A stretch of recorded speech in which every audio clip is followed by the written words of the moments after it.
بسم الله الرحمن الرحيم الحمد لله والصلاة والسلام على رسول الله أما بعد قدرli og'ayni qardoshlar islom negizlari degan darslar siklini davom etamiz. Alhamdulillah ko'p foydalar oldik. O'tgan darslarimizda bugungi darsimizda inshaalloh, ya'ni Alloh taolo birha tilaha islom degan terminga bag'ishlasak bu. Ham shulay islom dinining tub negizlarini, islom dinining tub negizlarini inshaalloh. Endi islom degan hud albatta ul g'arab hudi. G'arab hudi. Alloh taolo ayta: "Inna dina indallohil islam." Durustlikda Alloh taolo oldinda haq din u islom. Alloh taolo buyurgan haq din ul islom. Shundan bitin Alloh subhanahu taolo ayta Maida surasida: "Al-yawma akmaltu lakum dinakum wa atmamtu alaykum ni'mati wa raditu lakum al-islam dina." Bugun men sizning diningizni tamomladim, ham sizga qarata o'zimning ne'matimni to'liqlantirdim, ham islom bilan sizga din bo'laroq rizo bo'ldim dey. Rizo bo'ldim dey. Ham islom aytib g'arab hudi uning til yaqlab ma'nahi bo'yhunu ham birilu bo'lar. Bo'yhunu kimgadir bo'yhunu ham birilu. Din yaqlab diniy termin bo'laroq uning ikki ma'nosi bor. Qur'onda ham payg'ambar sollallohu alayhi vasallam hadislarida ikki ma'nolar keladi. İki ma'nolar keladi. Biri düyüm ma'no islom, ikkinchisi xususiy ma'no. Xususiy ma'no ya'ni ayrim ma'no. Düyüm ma'nosi ul Allohga bo'yhunu, uni ibodatda bir etu bilan, tavhid bilan, ham shirkdan, ham uning ahllaridan yiroq bo'lu. Shirk ham kufr ahllaridan yiroq bo'lu. Bu endi düyüm ma'no. Bu düyüm ma'no bo'larak, bu bütün payg'ambarlarning oldagi ummatlarga yuborilgan payg'ambarlarga kelgan din butahla islom dini bo'ladi. Düyüm ma'no bo'larak bütün payg'ambarlar musulmonlar. Hem Allohning payg'ambarlarini, rasullarini durust etib ergan xalq butahla musulmonlar bo'lganlar. Endi dinlar turli bo'lgan, lekin aqidalari butahla bir bo'lgan. Aqidalari bir bo'lgan. Nima ul aqida? Biz o'tgan darsda o'tdik. Ul dining Alloh qo'shgansa durust bo'lar uchun hinga shikir ishona turgan, bila turgan nimalar. Ul aqida bo'ladi. Lekin shariatlari ayrim bo'lgan.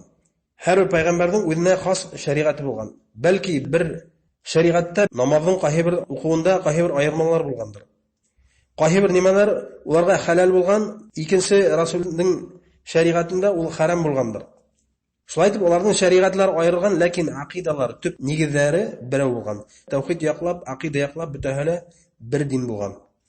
Bir din bo'lgan. Dinlarning albatta ismlari turli bo'lgan. Ismlari turli bo'lgan. Hem Alloh subhanahu taolo bütün payg'ambarlar musulmon deydi. Hem uga erishlar da musulmonlar deydi. Bu endi düyüm yaqlab. Düyüm yaqlab ular Allohga bo'ysunuvchilar, Allohning rasullarini erishlar butahla musulmon. Hem shirkdan, hem küfrdan yiroq turuvchilar. Yiroq ayuvchilar, ular bilan dushmanlashuvchilar. İslam xususiy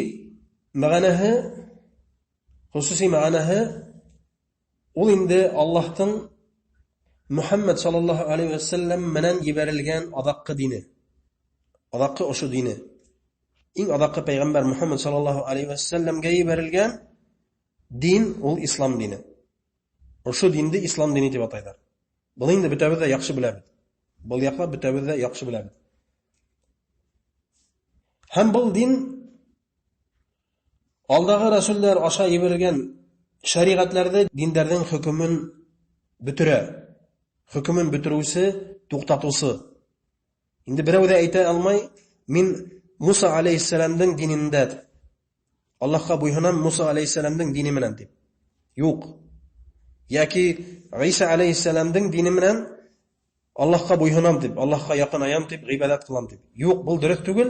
Chunki Alloh taolaning buyrug'i иң ошо адаккы пайгамбарга иярергә бөтенләй.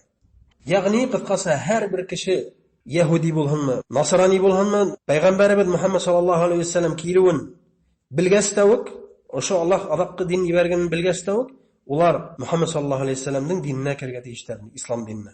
Бу Аллаһ Тәгаләнең буйрыгы. Һәм уларның һәр берәү үзләренең китапларында Аллаһ Тәгаләнең шул буйрыгы бар иде.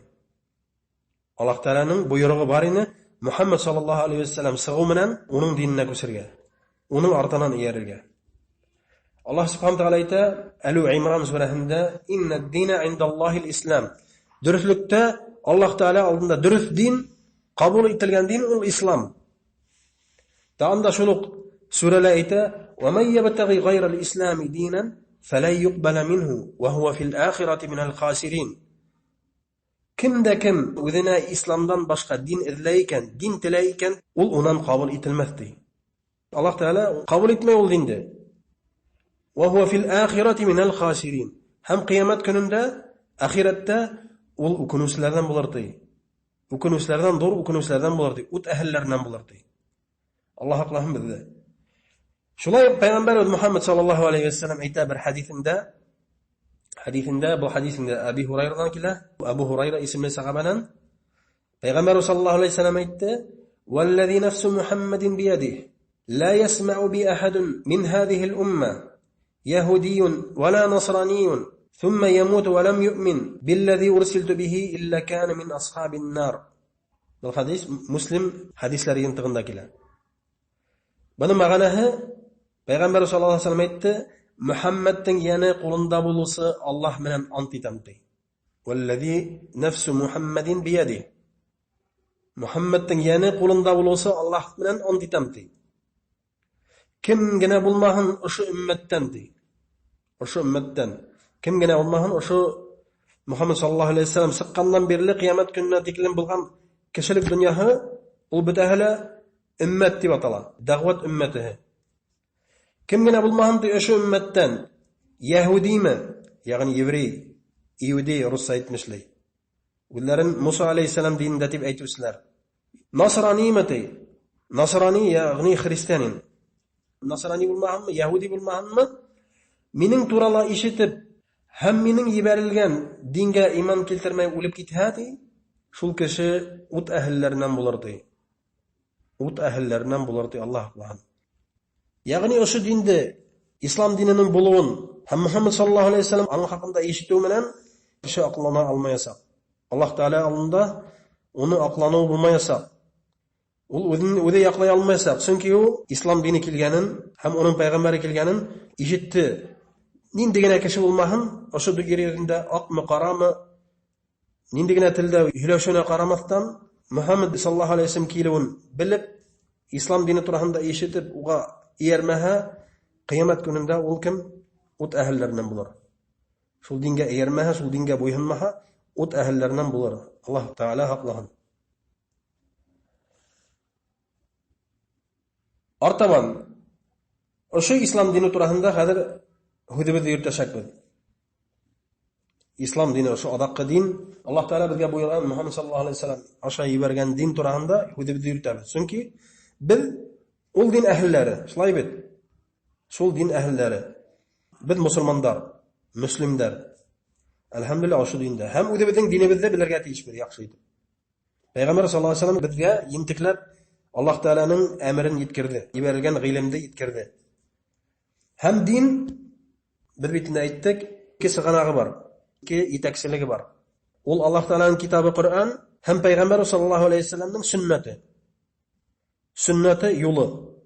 Ayttık bitinde Peygamber sallallahu aleyhi ve sellem'nin sünneti Kur'an'da intiklap anlatan. Peygamber sallallahu aleyhi ve sellem'nin sünneti ol hadislerdekiler. Onu sahabeler yiyip barganlar, yalıp barganlar, yatlap barganlar hem de başka ümmetke yetkirgenler hem alimler şol hadislerini yintiklep, tekşirip kitap hadisler yintigana yığınlar.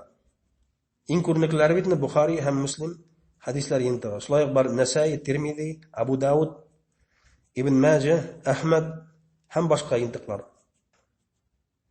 Hem şu dinimiz iki nimeden tıra.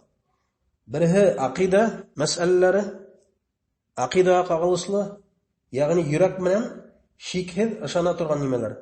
Yani Kur'an'da var şunday haberdar, Allah Teala haber etken nimeler, şularga biz şikhet ışanırga tiyişlidir.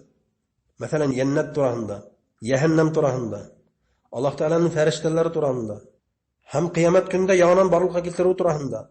Barahala bil haberdar, hem bularga biz şikhet ışanırga tiyişlidir.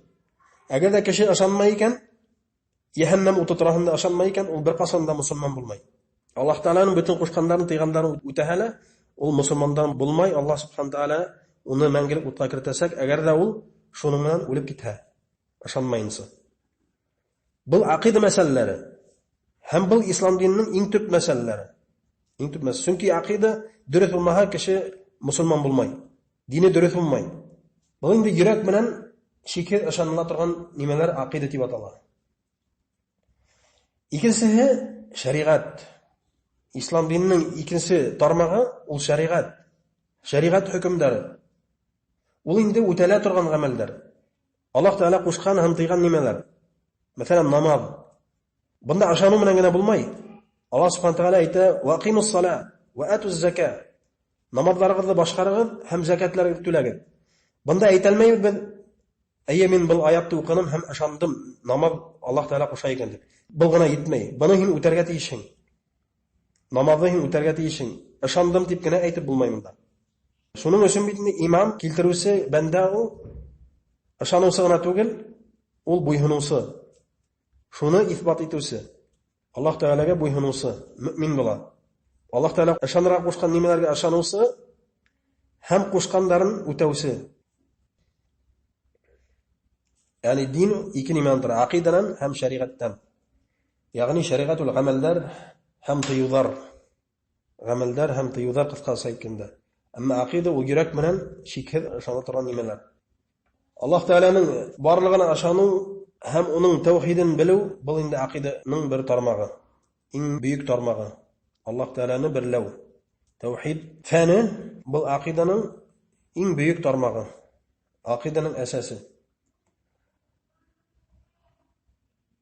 Hazır indi yürənip ketayik. Oşu İslam dininin 5 tüp negidi var. 5 teregi var. Peygamberimiz sallallahu aleyhi ve sellem aytdi: "Buniyal İslam ala khamsa. Şehadeti en la ilahe illallah ve enne Muhammeden Resulullah ve iqamis salah ve itaiz zekat ve siyami Ramazan ve haccul beyt." Bu hadis Bukhari hem Müslim indiktarına gele. Abdullah ibn Umar isimli sahabadan. Peygamber sallallahu aleyhi ve sellem aytdi: İslam 5 nimege tüzülgendi. Buniyel İslam ala khams. İslam 5 nimege tüzülgendi. Yani 5 nigirge tüzülgen. En birincisi la ilahe illallah Muhammed Resulullah degan tanıqlık. Bu indi İslam dininin en birinci nigidi. En tüp nigidi. Onu ma'nahen anlatıp getirib inşallah. İkincisi ve iqamis salat. Namazları başqarib. Allah Teala farz etken 5 namazı başqarib. Bu indi ikinci teregi. Ve itaiz zekat. Hem zekatlarını tölev. Zekatında ma'nahen inşallah anlatıp getirib. Nima bu? Zekat. Ve siyami Ramazan. Yaki ve savmi Ramazan. Ramazan ayında orada tutuv. Bu İslam dininin 4. teregi. Ve haccil beyt. Hem Ka'batullah'a Mekke Allah'ına hac kılıv. Bu İslam'ın 5 negidi. Ayda kadar her bir negidin ayrım kıskasına ötüp ketayik. Birinci negidi ayttık bitinde la ilahe illallah Muhammed Resulullah degan tanıqlık getiruv. Yani bunu aytу bilen kişi şu tanıqlıkta aytу bilen kişi İslam dinine ine.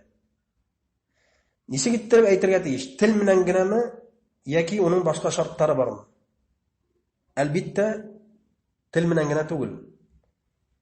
Kishi o'sha ta'alluqlikdan ma'nahan anglarga teyish. Birinchidan bilirga teyish, bilimi bularga teyish. Ikkinchidan yuragi bilan sheklanmayinsa ishonarga teyish uga. Ishonarga teyish. Ham shuni tilim bilan isbot etadi. Shul bo'lar tanıqlik. Tanıqlik bo'lmay, quruq hudgina tigi havoni bulg'atuv. Yo'q. Tanıqlik bo'lar, aytgan hudingdan bag'ani ham bilib, Шикләнмәйсең, шуңа ышанып йөрәгең белән һәм телең белән исбат итү. Йөрәгеңдә булган ниде телең белән исбат итү. Шул була шәһадә. Шул була таныклык. Ла илаһа иллаллах Мухаммад Расулуллах. Бу ике таныклык бергә кушылган. Бергә кушылган. Чөнки улар аерым киләлмәй. Ла илаһа иллаллахтың мәгънәһе Аллаһтан башка хак илаһ юк. Ягъни Аллаһтан башка табынуга, бүйүкләүгә, буйһынырга һич лайыклы зат юк.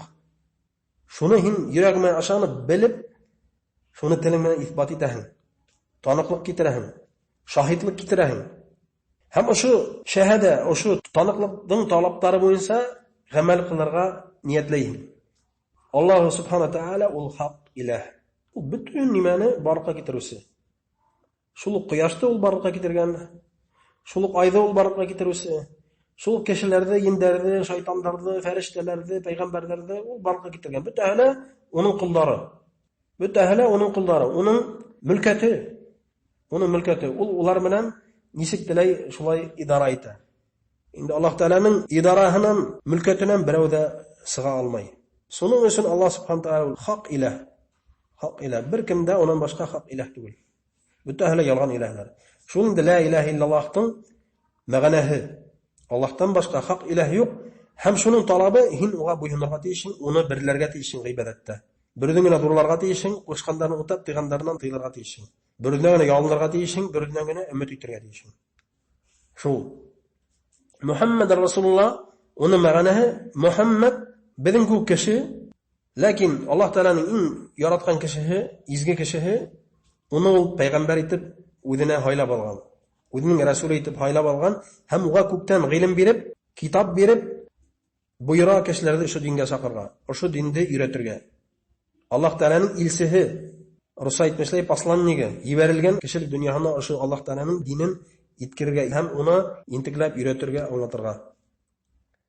Һәм пәйгамбәр саллаллаһу алейһи ва саллям үзенең вазифаһын үтәне һәм Аллаһ субхана тааля уны үзенә алды. Бу дөньядан алды. Уга үлем бирде. Чөнки ул кеше һәм гыйбадәткә лаеклы түгел. Мөхәммәд саллаллаһу алейһи ва саллям гыйбадәткә лаеклы түгел. Гыйса алейһиссалам да лаеклы түгел. Муса алейһиссалам да лаеклы түгел. Һәм бүтән пәйгамбәрләр, расуллар гыйбадәткә лаеклы түгел, ләкин Аллаһ Тааля әмр итә уларга буйһынырга, уларга иярергә. Уларга иярергә. Шулай итеп, шәһадәнең беренче өлеше ла илаһа иллаллах Мухаммад Расулуллах булмай. Икеһе бергә парман киләләр. Чөнки Мөхәммәд саллаллаһу алейһи ва саллям Аллаһ Тааляның кушкандарын иткерүсе, өйрәтүсе. Һәм Аллаһ субхана тааля куша уга кешеләргә иткергә ашы динде, һәм кешеләргә буйра уга иярергә. Мөхәммәд саллаллаһу алейһи ва салламга иярергә. Аллаһ Тааля әйтә: "Ва атакумур расул фахуду ва ма нахакум анху фантаху." Һезгә расулыбыз, ягъни Мөхәммәд саллаллаһу алейһи ва саллям нимә менән килде, шуны алагыз ди. Нимә менән өйрәтә, шуны алагыз. Нимә куша, шуны эшләгез ди. "Ва ма наха анху фантаху." Һәм нимәнән тыяһез, шунан тыелыгыз ди. Мә юти'ир расул фақат ата Аллаһ. Кем расулга буйһынды, ул шуның менән Аллаһка буйһынган булды ди. Шуның өчен Аллаһка буйһыну, Аллаһка бирелү кем аша? Расулуллаһ саллаллаһу алейһи ва салламның өйрәтүе аша. Уның юлы аша. Һәм Мухаммад Расулуллаһ дигән шәһадәнең әлбиттә уның талабы бар. Ул Мухаммад саллаллаһу алейһи ва салламның сөннәтеннән ияргә. Аллаһ Тәгаләгә гыйбадат кылырга фақат Мухаммад саллаллаһу алейһи ва саллям өйрәткәнсә. Намазны укыйбыз ничек? Үзебез теләгәнсә түгел. Аллаһ Тәгалә кушты намаз укырга, үзем ничек теләйм шулай укыйм дип түгел. Кем өйрәткәнсә? Мухаммад саллаллаһу алейһи ва саллям өйрәткәнсә. Шулай хаҗ кылабыз, ничек иттереп? Әбибе балалар әйткәнсәме? Фулан әйткәнсәме? Түгән әйткәнсәме? Түгел. Әлбиттә пәйгамбәр саллаллаһу алейһи ва саллям өйрәткәнсә. Һәм ошо ике бөек таныклыктың кешегә карата нинди емештәре бар? Беренчедән, мәхлуктар куллыгынан үзенең йөрәген тазарта. Мәхлуклар кулы булмай, Аллаһтың хак кулына әйләнә. Һәм Аллаһ субхана тааля ул гыйбадәткә лаеклы зат, безнең Раббыбыз. Һәм шуны белгән кеше, һәм аңлаган кеше, талаптары менән гамәлләр кылган кеше мәхлуктар куллыгынан кутыла, үзенең йөрәген тазарта. Мәхлуклар куллыгынан берәүдән дә куркмай, Аллаһтан гына курка. Берәү менән дә йөрәге бәйле түгел. Фақат Аллаһ Тааля менән йөрәге бәйле була. Һәм ул иң бәхетле кешеләрнең бере була. Шулай ук Мухаммад Расулуллаһтың емештәреннән, әгәр дә кеше Oşu şahadani aytib, ma'nahan anglab, ishonib, haqin o'taha, Rasuldan boshqalarga iyavdan o'zini ozod etadi. Muhammad sallallohu alayhi vasallamdan boshqalarga, kishilarga, boshqa nimalarga eravdan o'zini ozod etadi. Birovga ermay, birovga bo'yinmay, faqat Allohga bo'yina ham uning rasulina. Allohga ham uning rasulina. Islom dinining ikkinchi negidi ul namoz. 5 namoz. Namoz ul Alloh taolaga qilinadigan maxsus ibodat. Maxsus ibodat takbir bilan boshlana, namozga kirila, ham salom beru bilan bita. Ham shuning arasida payg'ambar sollallohu alayhi vasallam qo'shgan maxsus harakatlar boshqara, maxsus zikrlar o'qiy, ham Qur'on o'qiy. Maxsus vaqtlarda, maxsus ravishda boshqarga tegish. Ham namoz o'quv tartibini butun musulmon biladi. Agarda kim namoz o'qirga ekanini bildi ekan, Alloh taolo qo'shganini bildi ekan, u shunda o'q namoz o'qirga o'rganishga tegish, ham namozni boshqarga tegish. 5 namozni boshqarga tegish. Shundan u ism musulmonga aylanadi, haq musulmonga aylanadi. Ham namoz bitinde payg'ambar sollallohu alayhi vasallam o'sha uning hadislari o'sha o'rganiladi. Nisa keltirib payg'ambar sollallohu alayhi vasallam namoz o'qigan, biz shunday deb o'qirga tegishli. Payg'ambar sollallohu alayhi vasallam aytdi: "Sallu kama ra'aytumuni usalli." Naq men o'qigansa namoz o'qiyapman. Shuning uchun namozning har bir harakatlarini, har bir hudlarini, har bir zikrlarini niravishda ham qaysi vaqtda ekanini bizga kim payg'ambar sollallohu alayhi vasallam o'rgatdi, ham biz uning yo'li bo'yicha namoz o'qirga tegishmiz. Ham namozni bila turib qoldirgan kishi ul musulmon bo'lmaydi. Payg'ambar sollallohu alayhi vasallam aytdi: "Al-ahdu baynana va baynahum as-salat, faman tarakaha faqad kafar." Bizning ham ular arasida ayirma namoz dini. Ya'ni bizning ham kafirlar arasındagi ayirma, mushriklar arasındagi ayirma u namoz dini. Kimda kim uni qoldira, u kafir bo'ladi. Kimda kim namozni bila turib qoldira, yo'q qavlashim bilan o'qiy olmayman, vaqtim yo'q deb namozlarni qoldira ekan, u musulmon bo'lmaydi. Ya'ni u la ilaha illalloh Muhammad rasululloh degan taniqlikda aytala bilib, ishonib, lekin talablarini o'tamani.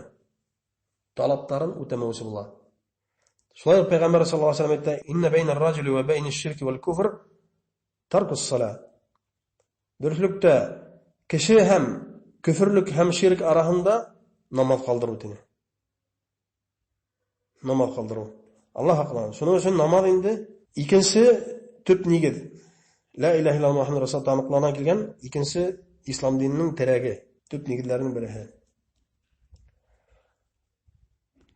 Zakat ham boshqa islom dinining taraklari turasida qisqacha ikkinchi darsimizda anlatib bitiramiz inshaalloh. Subhanakallohumma bihamdika ashhadu an la ilaha illa anta astaghfiruka va atubu ilayk.